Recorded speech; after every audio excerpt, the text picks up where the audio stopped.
Iya, assalamualaikum warahmatullahi wabarakatuh.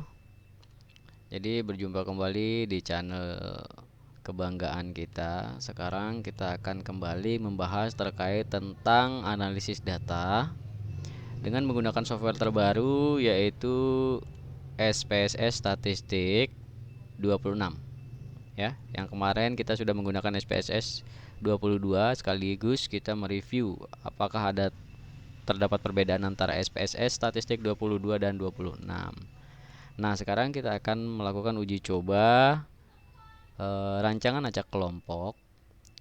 Nah, di sini ada persoalan, yaitu hasil panen hijauan 3 varietas rumput pakan ternak pada beberapa jarak tanam. Jadi kita sedang menguji signifikansi dari jarak tanam pada tiap-tiap varietas yang berbeda.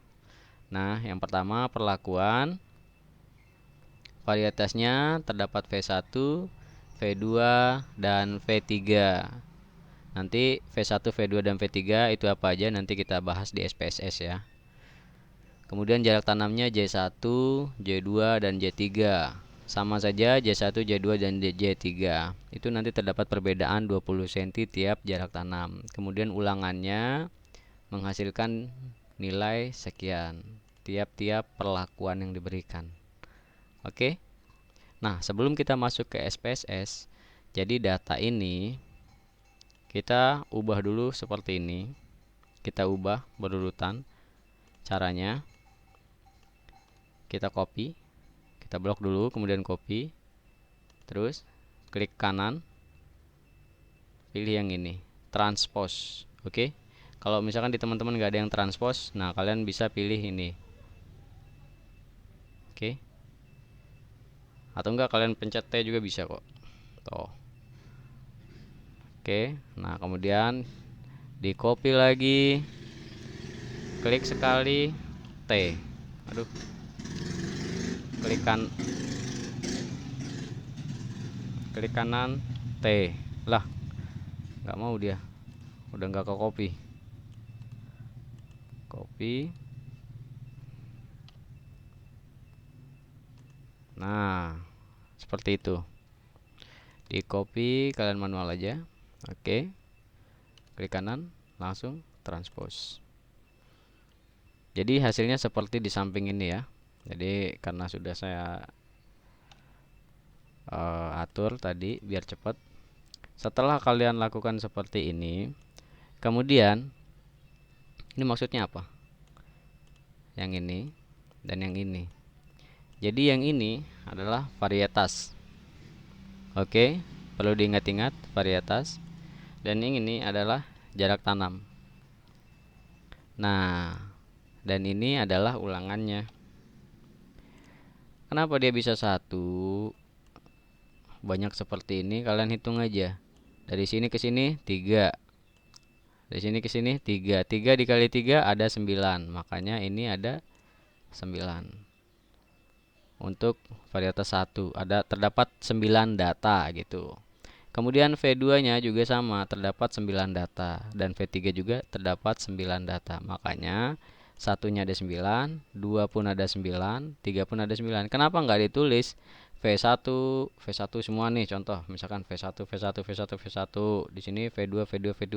Itu nggak bisa. Di SPSS dia nggak bisa ngebaca huruf, melainkan dia hanya bisa ngebaca angka. Nanti di label baru kita bisa memberikan label angka 1 itu apa, angka 2 itu apa, dan angka 3 itu apa gitu. Kalau kalian bingung, kita langsung eksekusi di SPSS. Oh, jangan dulu nih. Untuk J1 juga ya. Ini saya sudah katakan tadi, dia nggak bisa ngebaca huruf. Jadi J1 kita ubah jadi angka 1, J2 kita ubah jadi angka 2 gitu dia. J3 kita ubah jadi angka 3. Oke. Nah, kita langsung eksekusi. Nah, yang pertama kita tulis varietas, jarak, dan ulangan. Kenapa demikian? Karena di sini terdapat varietas, jarak, dan ulangan gitu dia. Guys. Nah, di varietasnya Di labelnya dikosongin, di value-nya kita ubah. Varietas 1 adalah rumput gajah, varietas 2 adalah rumput bintang, varietas 3 adalah rumput setaria. Oke. Kemudian di jarak tanam, jarak 1 adalah 30 cm, jarak 2 adalah 50 cm, dan jarak 3 adalah 70 cm. Ulangannya tidak perlu.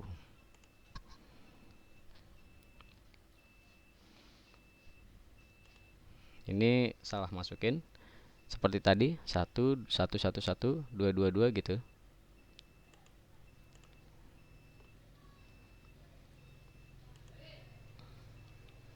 1 1 1.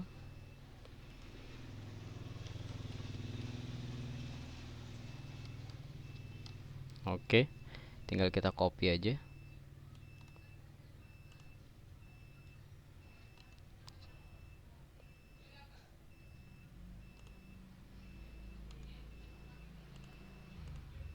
Yoi, tinggal kita copy balik semuanya.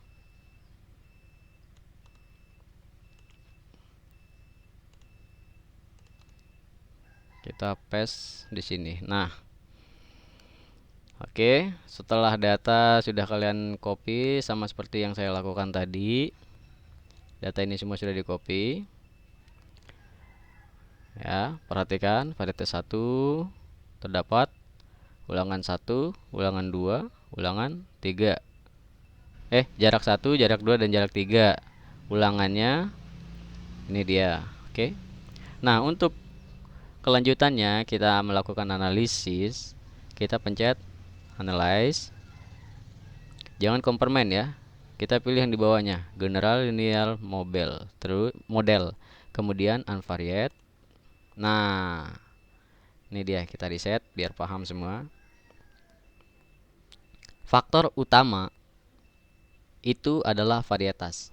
Oke, faktor utama adalah varietas. Hasil panen hijauan 3 varietas. Oke. Hasil panen hijauan 3 varietas. Jadi faktor utama yang kita teliti adalah varietas dari rumput pakan ternak. Nah, gitu dia. Itu kita harus pahami. Varietas itu merupakan faktor utama. Jadi kita masukin. Kemudian jaraknya itu adalah random factor. Kemudian ulangan itu kan hasilnya, hasil datanya itu masuk di dependent variable. Oke, kita pilih modelnya. Kalau mau dimainkan di sini, oke saja. Kalau nggak mau ya nggak apa-apa. Kita masuk ke kontras. Kontrasnya oke. Plotnya juga kalau kalian mau masukin oke aja. Nah, kita masuk di varietas. Masukin. Kemudian kalian mau uji apa? LSD, 2K, Duncan, atau Bonferroni. Biasanya sih kebanyakan Duncan ya. Kita coba uji Duncan aja hasil data ini. Kita continue. Kemudian IM plotnya kayaknya nggak perlu deh ya. Tapi nggak apa-apa deh. Varietas ini. Oke. Continue. Kemudian optionnya jangan lupa. Optionnya kita ngetes dia datanya sudah homogen atau enggak. Kemudian deskriptif perlu nggak ya? Kayaknya kita nggak perlu deh, terlalu banyak soalnya. Nah, ini dia signifikansinya. Kalian mau 0,001 atau 0,01 atau 0,05 gitu. Jadi kalian harus paham. Untuk signifikan levelnya kalau 0,05 berarti datanya itu standarnya adalah 95%. Kalau misalkan 0,01 jadi datanya itu adalah 99%. Itu yang perlu kalian tekankan ya. Pelajari di situ baik-baik. Oke, kita klik continue. Kemudian kita tampilkan data dengan klik OK. Ternyata datanya non signifikan ya. Dari mana kita tahu? Nih, dari sini. Datanya sudah dikatakan di atas dari 0,05, non signifikan.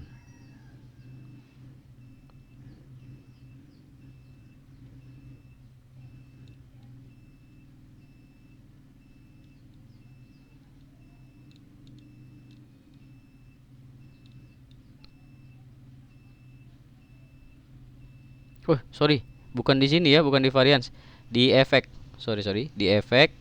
Ternyata datanya kita lihat di intercept itu datanya 0,001. Ini sudah high signifikan. Jadi datanya di situ dalam skripsi kita masukkan adalah data yang high signifikan.